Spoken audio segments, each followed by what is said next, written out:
In today's video, I'm going to teach you how to open your calendar settings and sharing options in Google Calendar.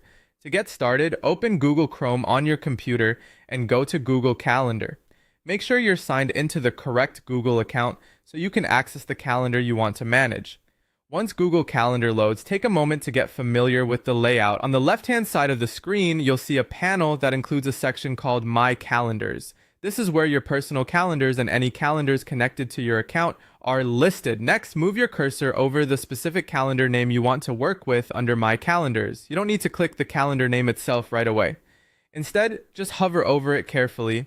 When you do, a small menu icon with 3 vertical dots will appear next to that calendar name. This icon opens more options related to that specific calendar, so it's the place to go when you want to adjust settings or manage how that calendar is shared. Go ahead and click the 3 vertical dots. A small drop-down menu will open with several available actions. From that menu, select Settings and Sharing. This will take you directly to the settings page for that calendar, where you can review and manage a wide range of options connected to it.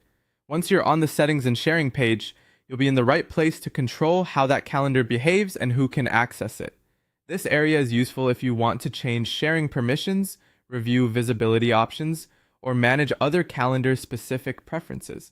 Just remember that the settings you see apply to the calendar you selected from the My Calendars list, so it's always a good idea to double-check that you open the correct one before making any changes.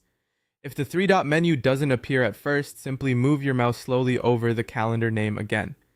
In some cases, the icon only shows while your cursor is directly over that line.